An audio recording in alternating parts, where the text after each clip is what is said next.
Picture the sheer deafening roar of 85,000 people. Like you are standing in a massive stadium, the air is just thick with tension, and you're watching England battle Mexico, finally pulling ahead to win it 3-2. Oh, yeah. Or imagine the absolute pure chaos of the final 10 minutes of a match where Argentina is down 2-0 against Egypt.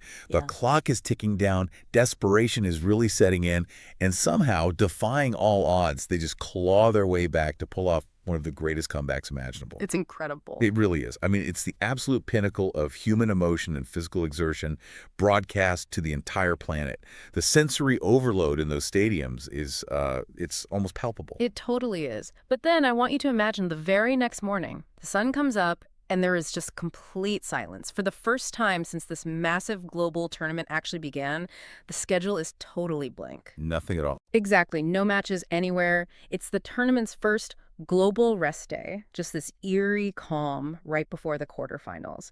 And today, we're exploring a really fascinating piece of writing that reveals why that silence is actually the most active, critical part of a World Cup campaign. It's so counterintuitive. It really is. So for our deep dive today, we are looking at issue number 104 of the Learn with Lucky newsletter. It's titled The Quiet Discipline of the Quarterfinals, and it's written by youth sports development consultant Lucky Makasana. And, while we are using the world's biggest sports stage as our backdrop, today isn't really about soccer at all. No, not really. It's about the hidden architecture of success. We're looking at how you can take the incredibly precise, almost microscopic preparation of the most elite teams on Earth and translate that to the daily life of, say, a 14-year-old kid who is just trying to earn a spot on a travel roster. Okay, let's unpack this. Because Yeah. we need to talk about this concept of the rest day. I have a major semantic issue with that phrase, honestly. How so? Well, when I hear rest day, my brain immediately goes to, like, the couch, sweatpants, a movie marathon, just a total shutdown of the system. Right, the traditional day off. Exactly. But Lucky writes that if you treat this day as a literal day off, you will inevitably find yourself chasing the game. Like, thinking a rest day means doing nothing, it's like driving your car 1,000 miles at top speed, parking it in the garage, turning off the ignition, and just assuming the engine is going to magically repair itself simply because you turned it off. Which it obviously won't. Right. The microscopic wear and tear is still there. The fuel is still completely depleted. You have to actually do something about it. Yeah, and what's fascinating here is that we constantly confuse the absence of physical exertion with the actual biological process of recovery.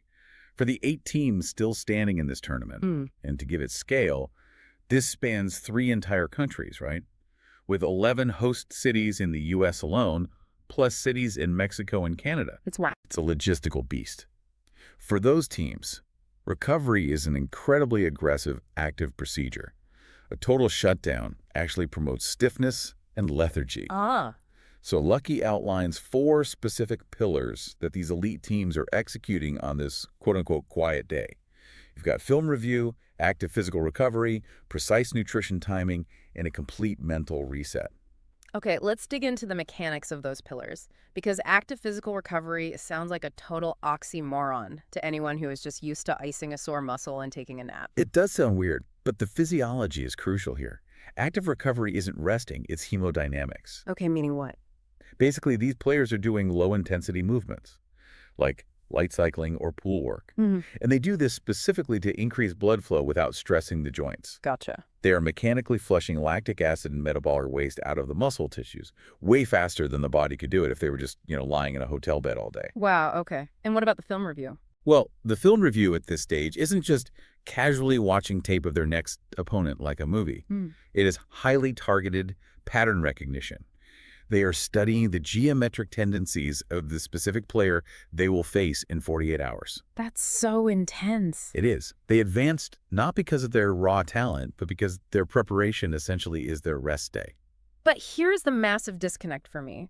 We are talking about billion-dollar federations, right? With sports scientists, data analysts, these massive multi-million-dollar facilities. Right, huge infrastructure. How does a single teenager actually replicate that kind of complex structure? Because relying purely on natural talent is sort of like relying on a sudden burst of inspiration to deep clean your entire house. So that's a good comparison. Right, like you wake up on a Saturday, drink a massive pot of coffee, and scrub the place top to bottom. It looks incredible, but it only works that one time. Yeah, you can't sustain that. Exactly. By Wednesday, without a real system, the dishes are piled up in the sink and there's laundry everywhere again. Talent is that unpredictable burst of motivation. Structure is having a daily chore schedule, doing the dishes every single night so the kitchen never actually gets messy in the first place. If we connect this to the bigger picture, this is exactly the philosophy Lucky is driving home for youth development. I mean, talent might be the baseline that gets a coach to look at you, sure, but structure is what actually secures the roster spot.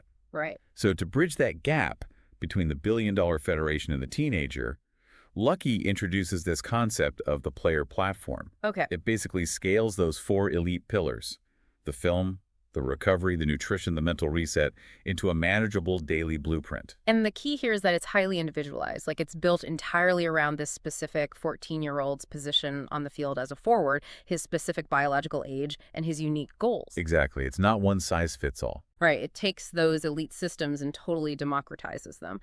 But I want to know what that actually looks like when the alarm clock goes off in the morning. Well, the platform breaks the day down chronologically, Right. starting before he even leaves his bedroom. Really? Yeah.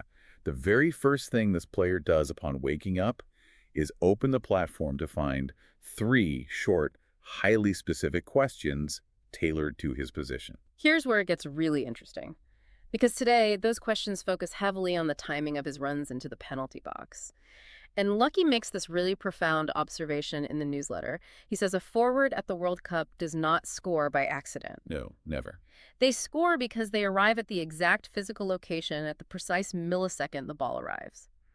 So these 3 morning questions are fundamentally designed to train this teenager's brain to see those specific moments in his mind's eye before they ever happen in reality. Yeah, the scientific term for that is cognitive priming, and Wow. doing it before breakfast is highly intentional. House. Well, by forcing the brain to run through these spatial and geometric possibilities first thing in the morning, the player is actively building neural pathways.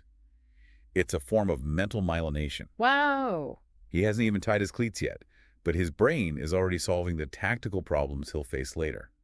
When he finally gets out onto the grass, he isn't wasting any processing power thinking about where to run. He just knows. Exactly. He is simply executing a pattern his nervous system has already solved.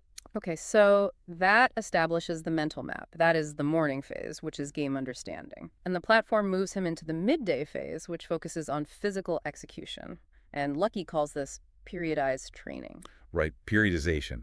It's the science of organizing training into specific progressive blocks so an athlete peaks at the exact right moment rather than just, grinding themselves down to dust every day. Right, you can't just go hard 100% of the time. Exactly. For this specific week, the platform has him focused on power and tactical skills, and today's micro-focus is attacking movement. Okay, but I'm struggling to picture a 14-year-old training by himself in the backyard. Like, how does a PDF or an app actually stop that from just devolving into him lazily kicking a ball against a wooden fence for an hour? Because I know I would have just zoned out. And that is where the genius of the platform's context really comes in. It doesn't just tell him to do a drill, it explicitly provides the why. The why. Yeah. The platform shows him the specific mechanics of, say, a blindside run or how to finish a shot from across. But then it directly links that solitary backyard movement to a massive global success. Give me an example of that. So, for instance, the platform points out that the blindside run he is practicing by himself right now is the exact same tactical movement Norway utilized to completely unlock Brazil's defense and knock them out of the tournament. Oh, wow. So it turns this abstract, kind of boring drill into a historical case study. Precisely. By answering the why, the platform eliminates the need for a coach to just stand over his shoulder barking orders. Because he actually cares now. Exactly. The player understands the stakes of the movement. He is taking complete, autonomous ownership of his own physical development because the context makes the drill meaningful to him. That makes so much sense. But here's the biological catch. You can prime your brain with all the geometry you want in the morning, right? And you can totally understand the historical tactics of a blindside run at midday. But if your muscles do not have the glycogen to physically execute that sprint at top speed, the entire system completely collapses. Oh, 100%. And that is where the afternoon routine comes in, which is fuel for performance. Yeah. And this is historically where the separation between amateur guesswork and elite performance becomes just incredibly stark. Because the platform isn't just giving generic advice like, hey, make sure you eat a salad today. Right. Eat healthy. Yeah, it operates with the precision of chemical engineering. Like, on his training days, the platform dictates pre-training fuel exactly 2 hours prior to the physical exertion. 2 hours exactly. Exactly. It mandates post-training recovery nutrition within a strict 30-minute metabolic window after finishing, alongside these highly specific hydration targets. It's treating nutrients like timed release capsules, deploying them perfectly based on when the physical exertion happens and when the damaged muscle fibers are most receptive to repair. The contrast there is really striking. I mean, at the World Cup level, players have dedicated teams of nutritionists tracking their sweat rate, their caloric burn, and their macronutrient ratios in real time. Right, they have a whole staff for it. Yeah. A 14-year-old obviously lacks that infrastructure. Yeah. So the platform steps into that void, basically acting as the elite support staff. It provides the exact same mathematical, biological approach to fueling that the pros receive, just scaled down to a teenager's kitchen. Right, okay, so that sets up the physical recovery. But then the mental recovery happens in the evening phase, which the platform calls film and mindset. And when I read this, I just thought about how most kids consume sports content in the evening on their phones, right? Oh yeah, the doom scroll. Exactly. They're just scrolling through endless highlight reels, the bicycle kicks, the dramatic celebrations, the really flashy stepovers. Because the algorithm just feeds them pure entertainment, which, let's be honest, provides zero educational value. None at all. So the platform disrupts that completely. It actually isolates one single sequence from a World Cup quarterfinal featuring a forward who plays his teenager's exact position. Just one sequence. And it's not the goal itself, right, but the buildup. The buildup is everything. The platform asks him to dissect that isolated clip. Like, where did the professional stand before the play even developed? Right. At what precise millisecond did he change his pace? What was his very first spatial adjustment? The absolute moment his team won the ball back. That's so granular. It is. It's akin to a master mechanic listening to a running engine. The amateur just hears a loud roar of the car, but the mechanic is listening for the microstutter of a single faulty spark plug. The platform is teaching this kid to look past the roar of the stadium and actually see the microscopic structural shifts of the defense. That is wild. And then the day concludes with this mindset prompt. The platform asks the player to identify one specific thing he did well that day and one specific thing he needs to improve tomorrow, and he has to actually type out the answers before he goes to sleep. Yeah, it is elevating his psychological development through metacognition. Okay, metacognition. Yeah, thinking about how you think. He isn't just passively drifting to sleep after a long day. He is being trained to become an active, objective observer of his own mental state and physical performance. Which is hard even for adults. Oh, absolutely. Metacognition is a highly sophisticated executive function that many adults struggle with daily. By forcing him to articulate his successes and his flaws, he is intentionally archiving the day's lessons and setting a very conscious target for the next morning. Yeah. There is zero passive drift.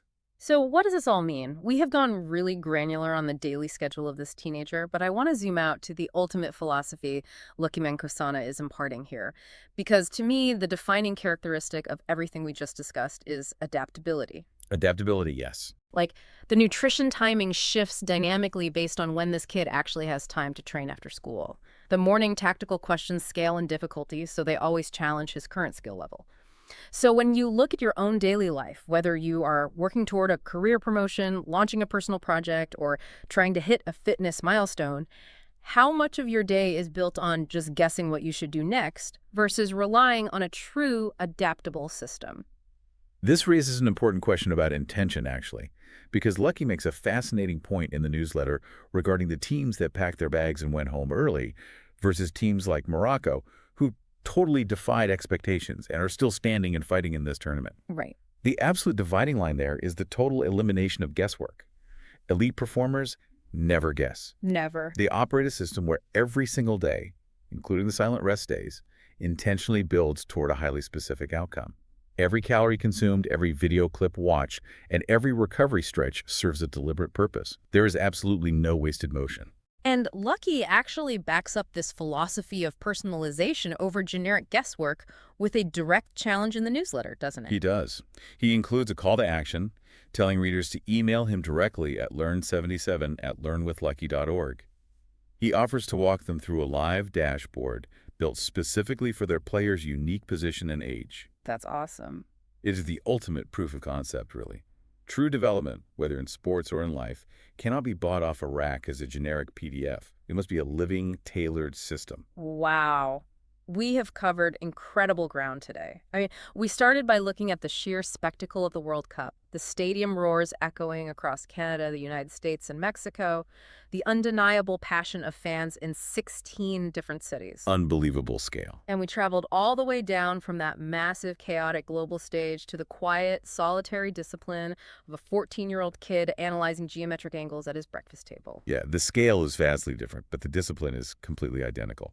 It's the exact same architecture. Whether you are Argentina pulling off a miracle comeback in the final 10 minutes against Egypt, or a teenager trying to carve out a spot on a local travel roster, the fundamental truth of the beautiful game remains the same. It really does. Life rewards preparation, it rewards structured hard work, and most importantly, it rewards the people who